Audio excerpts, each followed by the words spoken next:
اب پاکستان نے جب اپنا پہلا دستور 1956 لاگو کیا تو اس میں بنیادی حقوق کا ایک باب اس کا ضروری حصہ بنا دیا گیا.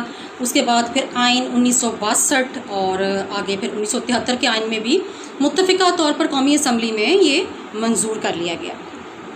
لہٰذا انسانی بنیادی حقوق عموماً ملکی دساتیر کے عطا کردہ ہوتے ہیں. ٹھیک ہے، تو آئیے اب انسانی حقوق کی خصوصیات دیکھ لیتے ہیں اس کا مختصراً جائزہ لے کے. تو پھر ہم پڑھیں گے خطبہ حجۃ الوداع اور انسانی حقوق. ڈیئر اسٹوڈنٹس، انسانی بنیادی حقوق کی مندرجہ ذیل خصوصیات ہیں. سب سے پہلی بات تو یہ ہے کہ انسانی بنیادی حقوق کسی کی بخشش نہیں ہوتے. یہ کسی کے پیدا کردہ، کسی کے عطا کردہ یا کسی کے یعنی کوئی ریاست، کوئی سلطنت، کوئی حکومت یہ کسی شہری کو نوازتی نہیں ہے، بلکہ جب وہ پیدا ہوتا ہے، اس کی پیدائش عمل میں آتی ہے تو وہ خود بخود ان انسانی حقوق کا وہ دعوے دار بن جاتا ہے. دوسرا پوائنٹ ہے انسانی بنیادی حقوق کی حیثیت ہمہ گیر ہوتی ہے، یعنی کہ انسانی بنیادی حقوق جو ہیں یہ یونیورسل ہوتے ہیں. ٹھیک ہے، ان کا دائرہ اختیار وسیع ہوتا ہے، یہ ہر جگہ ہوتے ہیں. یہ نہیں ہوتا کہ ایک ملک میں اگر آپ رہ رہے ہیں تو آپ کو وہ اس ملک میں رہتے ہوئے تو وہ انسانی حقوق ملیں گے، دوسرے ملک میں نہیں ملیں گے. کہ ایک ملک میں تو آپ کو اس جگہ پر وہ حقوق حاصل ہوں گے، دوسرے میں نہیں. ایسا نہیں ہوگا، بلکہ ہر جگہ پر یہ حقوق آپ کو حاصل ہوں گے. ٹھیک ہے، انسانی بنیادی حقوق کو حکومت غصب نہیں کر سکتی. ٹھیک ہے، یعنی حکومت جو ہے وہ ان کو چھین نہیں سکتی کسی سے، ان کو واپس نہیں لے سکتی، یہ ریووک نہیں ہو سکتے. تو ڈیئر اسٹوڈنٹس، اگلا پوائنٹ ہے کہ انسانی بنیادی حقوق کا محافظ ملکی دستور ہوتا ہے. یعنی ملک کا جو آئین ہے، ملک کا جو دستور ہے، وہ ان حقوق کا شہریوں کو تحفظ دیتا ہے. ٹھیک ہے، کو ان کا محافظ ہوتا ہے. اس میں یہ بات لکھ دی جاتی ہے کہ شہریوں کا ان حقوق پر ان کا حق ہے، تو وہ جو کوئی بھی ان سے نہیں چھین سکتا، نہ ریاست کے حکمران، نہ کوئی اور شخص، نہ کوئی ادارہ، نہ کوئی تنظیم، کوئی بھی نہیں. اگلا پوائنٹ ہے کہ انسانی بنیادی حقوق کو قانونی حقوق سے بڑھ کر حیثیت ہوتی ہے. ضروری نہیں ہے کہ اگر یہ قانون میں شامل ہیں تو آپ کو یہ حق ملیں گے. قانون میں لکھ دیا گیا، نہیں بھی لکھا گیا، یہ ایک ایسے بنیادی بیسک فنڈامنٹل رائٹس ہیں جو آپ کو مل کے ہی رہیں گے. یعنی ان کی جو حیثیت ہے یہ مسلمہ ہوتی ہے. ٹھیک ہے، بات سمجھ گئے نا. تو اس کے بعد ہے کہ بنیادی حقوق کا تحفظ ملکی عدالتیں کرتی ہیں. یعنی کہ ملکی عدالتوں میں باقاعدہ یہ بات قانون میں شامل کر دی جاتی ہے، بتا دی جاتی ہے کہ جو بھی اگر کسی شہری کے حقوق غصب کرنے کی کوشش کرے گا تو ایسے شخص کو عدالتیں پھر سزا دیتی ہیں، ان کو مجرم قرار دیتی ہیں، اور ان کو اس بات پہ یعنی قانون کسی کا بنیادی حقوق غصب کرنے پر ان کو مجرم قرار دے کے ان کو سزا دی جاتی ہے. تو لہٰذا یہ ہر بندے کا، ہر انسان کا، ہر شہری کا جو دنیا کسی بھی ریاست کا ہے سٹیزن، اس کا یہ بنیادی بیسک رائٹ ہے. یہ اسٹوڈنٹس، یہ تو ہو گیا بنیادی حقوق کے بارے میں کہ بنیادی حقوق کیا ہوتے ہیں، وہ کون سی بنیادی صفات ہیں جو بنیادی حقوق میں شامل ہوتی ہیں. اب لیکچر کے سلسلے کو تھوڑا آگے بڑھاتے ہیں. تو اگلا آج کا ہمارے لیکچر کا جو پوائنٹ ہے وہ ہے خطبہ حجۃ الوداع اور انسانی حقوق. حضرت محمد صلی اللہ علیہ وآلہ وسلم نے ہجرت کے 10ویں سال حج کا ارادہ فرمایا اور عرب کے تمام علاقوں میں اپنا پیغام بھجوایا. یہ اسٹوڈنٹس یاد رہے، آپ کو یہ ظاہر پتہ ہے کہ تب اتنا زیادہ فاسٹسٹ کمیونیکیشن سسٹم تو نہیں تھا کہ آپ فوراً کسی کو میسج کر دیں یا واٹس ایپ کر دیں یا فون کال کر کے تو سب کو بلا لیں. تو اب تو کیونکہ بہت جلدی، تب تو آپ کو پتہ ہی ہے کہ پیغامات بھجوانا بھی ایک کافی ٹائم لگتا تھا. تو سارے عرب میں یہ میسج پیغام بھجوا دیا گیا کہ آپ صلی اللہ علیہ وآلہ وسلم نے اس سال حج کرنے کا فیصلہ فرمایا ہے. اس لیے تمام مسلمانوں کو دعوت دی جاتی ہے کہ آپ صلی اللہ علیہ وسلم کے ساتھ شریک حج ہوں. بہت سے تو یعنی 1,40,000 جانثار تھے جو تو آپ کے ساتھ نبی اکرم صلی اللہ علیہ وسلم کے ساتھ روانہ ہوئے 25 ذی القعدہ 10 ہجری کو سفر حج میں. لیکن عزیز طلباء بہت سے ایسے بھی کہہ لیں کہ لوگ تھے جو جب پیغام سنا کہ نبی اکرم صلی اللہ علیہ وسلم حج کا ارادہ فرما رہے ہیں اس سال، تو وہ جھوک دجوڑ بھاگے، ہر دنیا کے ہر کونے سے مسلمان آئے، لوگ آئے اور انہوں نے حج ادا کیا۔ یعنی ہم کہہ سکتے ہیں کہ اس حج میں دنیا کا کوئی ایسا کونا نہیں تھا جہاں سے لوگوں نے شرکت نہ کی ہو۔ ایک تو وہ تھے نا جو 1,40,000 آپ وسلم کے ساتھ تھے روانہ ہوئے سفر حج میں، لیکن جو لوگ ساتھ شامل نہ ہوئے وہ دنیا کے ہر کونے سے تشریف لائے اور نبی اکرم صلی اللہ علیہ وسلم کا خطبہ سنا اور پھر آپ کے پیغام کو دنیا کے کونے کونے تک پہنچایا اور پھیلایا، بہت تیزی سے، بہت جلدی۔ آخری خطبہ ڈیئر اسٹوڈنٹس، 14 ذی الحج 10 ہجری کو آپ صلی اللہ علیہ وآلہ وسلم مکہ پہنچے اور اس کے بعد آپ صلی اللہ علیہ وآلہ وسلم نے حج کا ارادہ فرمایا، یعنی ادا فرمایا۔ اب جو آخری خطبہ تھا آپ کی، یہ بات میں بتا دوں کہ جو آپ کی کتاب میں صفحہ نمبر 64 میں دیا ہے، یہ پورا خطبہ نہیں ہے، یہ صرف اس کی ایک سمری ہے یا ایک اہم نکات ہیں یا اس کی ایک تلخیص ہے جو اس میں پیش کرتی گئی۔ تو ایک دفعہ اس کی ریڈنگ کر لیں، پھر اسے ایکسپلین کرتی ہوں۔ حضرت محمد صلی اللہ علیہ وآلہ وسلم نے میدان عرفات میں جبل رحمت کے قریب کھڑے ہو کر آخری خطبہ دیا۔ آپ صلی اللہ علیہ وآلہ وسلم نے فرمایا، اے لوگوں میرے الفاظ غور سے سنو، کیونکہ میں نہیں جانتا کہ اگلے سال میں آپ کے درمیان ہوں گا یا نہیں۔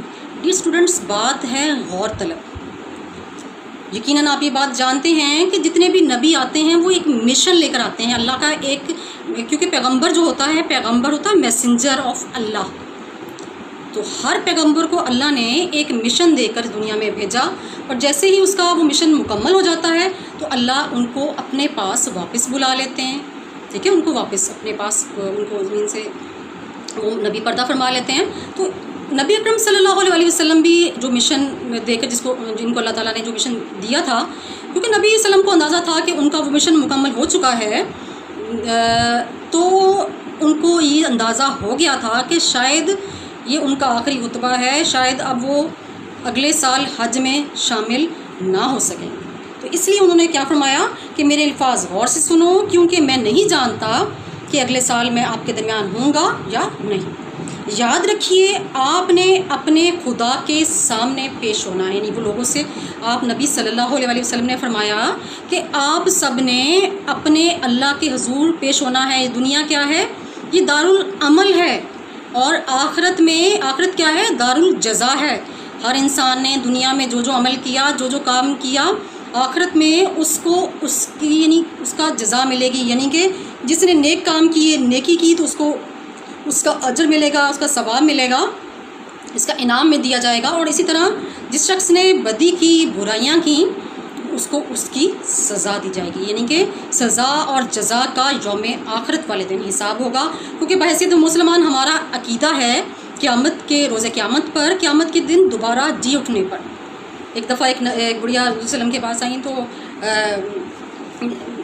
قیامت کے بارے میں ایسے سوال کیا، تو آپ نے کوئی بات ہوئی تو آپ نے فرمایا کہ قیامت میں نا اس دن کوئی بھی بوڑھا نہیں ہوگا، یعنی سب جوان۔ تو بڑی پریشان ہوئی کہ جنت میں تو سارے جوان ہوں گے، تو میں تو جنت میں نہیں جا سکوں گی۔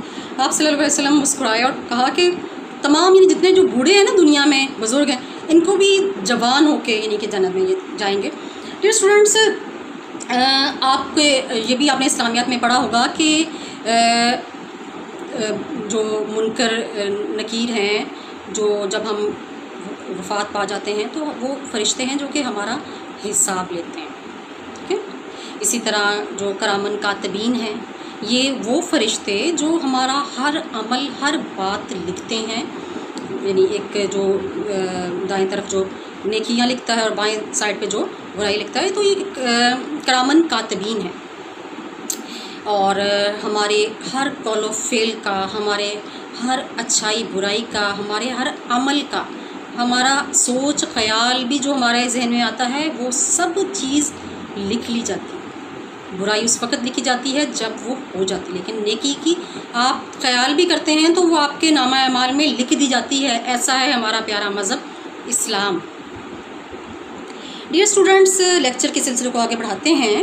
یاد رکھیے آپ نے اپنے خدا کے سامنے پیش ہونا ہے، جس سے جو آپ سے آپ کے کاموں کا حساب لے گا، بتا دیا ابھی۔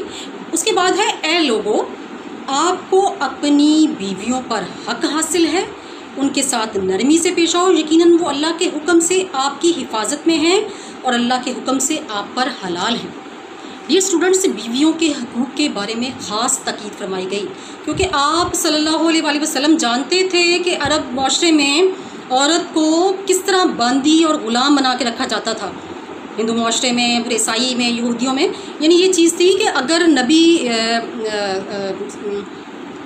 اگر ان کا شوہر کسی عورت کا وفات پا جاتا ہے تو اس کو باندی یا یہ غلام بنا کے رکھتے تھے، دیور جیٹھ یا جو بھی باقی خاندان کے لوگ تھے، سسر تھے، تو وہ یعنی اس کو ساتھ بدتر سلوک کیا جاتا تھا۔ پہلے تو عرب معاشرے میں یہ ہوتا تھا کہ بچی پیدا ہوتی تھی تو اس کو زندہ درگور کر دیا جاتا تھا، لیکن جب اسلام آتا ہے تو اسلام نے عورت کو ماں، بہن، بیٹی، بیوی، یعنی سب رشتوں میں عورت کو ایک مقام دیا، ایک فضیلت دی۔ یہ اور بات ہے کہ مرد کو ایک برتری تو حاصل ہے عورت پر، لیکن نبی صلی اللہ علیہ وسلم نے کیا فرمایا کہ عورتوں کے معاملے میں ان کے ساتھ نرمی سے پیش آؤ، کہ 3 دفعہ فرمایا کہ تم بیویوں کے بارے میں یعنی ان کے حقوق کا خیال رکھو، بیویوں کے حقوق کے بارے میں اللہ سے ڈرو۔ پھر فرمایا بیویوں کے حقوق کے بارے میں اللہ سے ڈرو۔ پھر فرمایا کیونکہ اور مرد کا درجہ ان سے برتر تو ہے، لیکن ان کو ان کے ساتھ نرم سلوک کرنے کا حکم ہے، ان کو غلام یا ان کو پاؤں کی جوتی نہ سمجھا جائے، بلکہ ان کے ساتھ برابری کا، نرمی کا سلوک کیا جائے، کیونکہ عورت ٹیڑھی پسلی سے پیدا کی گئی ہے، تو اگر اس کو آپ سیدھا کرنے کی کوشش کریں گے تو وہ ٹوٹ جائے گی۔ اسی طرح بہن کو وراثت میں حقوق دیے گئے، یہاں تک فرمایا گیا ہے کہ جب بہن کے یعنی جب شادیاں ہو جاتی ہیں، اس کے گھر جاتے ہو تو بہن کے لیے کچھ اپنی حیثیت کے مطابق کچھ اس کے لیے لے جایا کرو۔ ماں کا درجہ دیا، نبی اکرم صلی اللہ علیہ وسلم نے فرمایا کہ خدا کی قسم اگر میں نماز کی حالت میں ہوتا اور میری ماں مجھے آواز دیتی تو میں نماز کی نیت توڑ کر اپنی ماں کی بات سنتا کہ ماں کے اس قدر فضیلت ہے۔ پھر ماں کے قدموں میں جنت رکھ دی گئی، دیکھیں نا کہ ماں کے قدموں میں جنت ہے اگر ماں کی خدمت کرو گے۔ اویس کرنی کا مشہور واقعہ ہے کہ کس طرح سے نبی اکرم صلی اللہ علیہ وسلم نے عمر فاروق اور حضرت علی کو کہ اویس کرنی سے ان کو حکم دیا تھا کہ اس سے ملنا، اس سے دعا کروانا، تو اس میں وہ کوئی نبی نہیں تھے، نہ وہ کوئی خلیفہ تھے، نہ کوئی بہت ولی اللہ تھے، صرف کس وجہ سے ان کو اتنی فضیلت تھی کہ انہوں نے اپنی ماں کی خدمت کی تھی۔ تو اسی طرح پھر جو ہے بہن ہے، بیوی ہے، ماں، بیٹی کے بڑے ہیں احکامات کہ بیٹی اگر جس نے اپنی 3 بیٹیوں کی نبی صلی اللہ علیہ وسلم نے فرمایا کہ ان کو اچھے طریقے سے پرورش کر کے ان کی شادیاں کر دیں، تو اس کے لیے آپ نے اپنی شہادت کی انگلیاں کھڑی کر کے فرمایا کہ جنت میں وہ اور میں ایسے ہوں گے کہ ہمارے گھر ساتھ ساتھ ہوں گے۔ تو ایک شخص بڑا پریشان، اس نے کہا جی اگر کسی کی 2 بیٹیاں ہیں تو آپ نے کہا وہ 2 کو اچھے طریقے سے پرورش کر کے شادیاں کر دیں تو قیامت کے دن وہ اور میں ہم ساتھ ساتھ ہوں گے، میں اس کو جنت میں گھر کی ضمانت دیتا ہوں۔ اسی طرح کسی نے پوچھا کہ اگر کسی کی، آپ نے کہا اگر ایک ہے تو ایک کی بھی وہ پرورش اچھے طریقے سے کر کے اس کی شادی کر دیتا ہے، تو پھر یہ فرمایا کہ جس گھر میں پہلی اولاد بیٹی ہو وہ گھر میں اللہ کی رحمت ہوتی ہے، بہت خوش قسمت ہے وہ شخص جس کی پہلی اولاد بیٹی ہو۔ یہ ہے ہمارا دین۔ اور اسلام سے پہلے کیا ہوتا تھا کہ نبی صلی اللہ علیہ وسلم کی خدمت میں ایک شخص حاضر ہوا، اس نے کہا کہ اے نبی، اپنا واقعہ سنانے لگ پڑا کہ جب میں اسلام نہیں لے کر آیا تھا زمانہ جہالت میں، تو میری بیٹی تھی 3-4 سال کی، تو میں اس کو جنگل میں لے کے بہلا پھسلا کے، بیٹی کیونکہ مجھ سے بہت پیار کرتی تھی، سارے راستے اٹکیلیاں کرتی گئی، ماں نے اس کو نہلا کے پیارے سے کپڑے پہنائے، ہاتھ میں اس نے اپنی جو سب سے پیارا کھلونا گڑیا اٹھائی ہوئی تھی، باتیں کرتی، بابا بابا کرتے جائی، کہتے اس کو پتہ بھی نہیں تھا کہ میں اس کو کس نیت سے لے کے جا رہا ہوں۔ جنگل میں دور ویرانے میں لے جا کے اس نے ایک گھڑا کھودا، بیٹی دیکھ رہی ہے کہ باپ کے کپڑوں پہ پٹی لگ رہی ہے، وہ باپ کے کپڑے صاف کر رہی ہے کہ میرے باپ کے کپڑے شرٹ گندی نہ ہو، اور باپ کے ساتھ وہ بھی چھوٹے ننھے ہاتھوں سے گھڑا کھودنے لگ پڑی۔ اس کو یہ نہیں پتہ تھا کہ اس کے لیے ہی قبر تیار کی جا رہی ہے، اور جب وہ ایک زیادہ گہرا بن گیا گھرا تو اس لڑکی کو اس نے اس میں پھینک دیا۔ اس کو لگا کہ شاید کوئی باپ میرا کوئی میرے ساتھ گیم کھیل رہا ہے، ہم کھیل کھیلنے لگے۔ وہ مسکراتی رہی، اس کے اوپر مٹی ڈالتا رہا، لیکن جب بالکل مٹی آ پھر وہ چیخی اور ڈری اور اپنے باپ کو پکارنے لگی کہ بابا مجھے نکالو، مجھے ڈر لگ رہا ہے۔ کہتے کہ اسی طرح میں اتنا شفاق تھا اس ٹائم، مجھے اس پہ ترس نہ آیا، میں نے آہستہ آہستہ مٹی تلے اسے دبا دیا، زندہ درگور کر دیا۔ یہ تھا زمانہ جاہلیت میں، نبی اکرم صلی اللہ علیہ وسلم نے جب یہ واقعہ سنا تو زارو قطار روئے، اتنا روئے کہ آپ کی داڑھی مبارک تر ہو گئی۔ لیکچر کے سلسلے کو آگے بڑھاتے ہیں۔ نبی صلی اللہ علیہ وسلم نے فرمایا اپنے غلاموں کو وہی کھلاؤ، وہی پہناؤ جو تم خود اپنے لیے کھانا اور پہننا پسند کرتے ہو۔ اگر وہ غلطی کر بیٹھیں اور آپ انہیں معاف کرنے کے لیے تیار نہ ہوں تو تب انہیں آزاد کر دیں، ان کے ساتھ سختی سے مت پیش آئیں۔ ایسا کیوں فرمایا گیا؟ اب ہمارے کیا ہوتا ہے آج کل بھی، اگر دیکھ لیں ہم جو نام نہاد ہم مسلمان بننے کا دعویٰ تو کرتے ہیں، لیکن ہمارے اندر اسلامی کوئی نہیں، ہمارے اندر ایسی خصوصیات ہیں کہ ہم اپنے آپ کو مسلمان کہہ سکیں، محمد کے امتی کہہ سکیں۔ ایک ملازمہ جب جاتی ہے نا اپنی مالکن کے یا ان کے گھر والوں یا بچے کی شادی کے لیے، تو دکاندار سے کہے گی کہ سب سے اچھا کپڑا دکھانا، میری مالکن کے بچے کی شادی۔ جب مالکن ملازمہ کے لیے لینے جائے گی وہ کہے گی سب سے کوئی گھٹیا ہلکا کپڑا دکھاؤ، ملازمہ کو دینا ہے، اس کی بچی کی یا بچے کی شادی ہے۔ یہ ہے ہمارا دوہرا معیار زندگی۔ عزیز طلباء، تو غلاموں کے بارے میں احکامات، جب زمانہ عرب کے دور جہالت میں غلاموں کے ساتھ بہت بدتر غیر انسانی سلوک کیا جاتا تھا۔ ہم بلال حبشی ہی کی مثال دیتی ہوں کہ ان کو جو مکہ کی سڑکیں تھیں ان پہ گھسیٹا جاتا، ان کے اوپر پتھر پھینک دیے جاتے، گرم تپتے کوئلوں پر ان کو لٹایا جاتا ہے۔ اسی طرح حضرت خبیب صحابی ہیں، ان کے بارے میں بھی مشہور ایسے واقعات ملتے ہیں آپ کو، اسلامی آپ تاریخ اگر مطالعہ کریں تو کس طرح سے ان پر ظلم و ستم کیا جاتا، ساری رات آٹا چکی ان سے پسوائی جاتی، پھر اگلے دن صبح انہیں کہتے کہ بکریاں چراؤ، یعنی کہ اس قدر ان کی زندگی مشکل تھی۔ اور بعد میں یہی بلال حبشی کو کیا مقام ملتا ہے، مؤذن رسول صلی اللہ علیہ وآلہ وسلم بن جاتے ہیں۔ یہ ہے ہمارا اسلام۔ ڈیئر اسٹوڈنٹس، مزید فرماتے ہیں خطبہ حجۃ الوداع میں نبی اکرم محمد مصطفیٰ صلی اللہ علیہ وآلہ وسلم، اے لوگوں میرے الفاظ سن لو، یعنی بار بار تاکید کی جا رہی ہے، بار بار لوگوں سے کہا جا رہا ہے کہ میرے الفاظ سن لو اور یاد رکھو، کیونکہ ان کو پتا تھا کہ میں نے اگلے سال یہاں نہیں ہونا، انہوں نے وصال فرما جانا ہے، دنیا سے پردہ فرما جانا ہے، کیونکہ ان کا مشن مکمل ہو چکا ہے۔ مشن کیا تھا کہ دین اللہ کا پیغام اسلام لوگوں میں پھیلانا، جو کہ الحمدللہ دنیا کے کونے کونے تک پیغام پہنچ چکا تھا۔ آپ نے فرمایا یاد رکھو تم مسلمان آپس میں بھائی بھائی ہیں، لہٰذا آپس میں بھائی بھائی بن کر رہو، آپس میں بھائی کا مال مت لو، آپس میں خوشی سے رہو، اگر وہ خوشی سے دینا چاہے تو لے لو ورنہ نہ لو، ناانصافی کرنے سے اپنے آپ کو روکو، یعنی کسی کی حق تلفی نہ کرو، اپنے بھائیوں کا مال نہ چھینو۔ یہاں کیا ہو رہا ہے کہ بھائی بھائیوں کو قتل کر رہا ہے، کہ یہ زمین ایک ایک مرلے کے لیے، ایک ایک قلعے کے لیے ایک بھائی دوسرے کا، یہاں پہ لاشیں اٹھ جاتی ہیں، قتل عام ہو جاتا ہے، خون کی ندیاں بہہ جاتی ہیں، زمینیں جائیدادیں سب کچھ عزیز طلباء ہم نے یہیں پر چھوڑ جانا ہے، ساتھ کچھ بھی نہیں لے کے جانا سفید کفن کے، اور کفن میں بھی جیب نہیں ہوتی۔ تو بات سمجھنے کی ہے کہ بھائیوں کے مال مت کھائیں، ان کے ساتھ حسن سلوک کریں، آپ سے اس بارے میں سوال ہوگا، ٹھیک ہے؟ تو مسلمان کا ان کو بھائی بنا دیا گیا۔ اسلام میں اگر کسی کو فضیلت ہے تو کس بنیاد پر؟ صرف اور صرف تقویٰ کی بنیاد پر، ورنہ اللہ کی نظر میں تمام انسان مسلمان برابر ہیں۔ اس کے بعد تاکید ہوئی کہ اللہ کی دن میں 5 بار عبادت کرو، ٹھیک ہے؟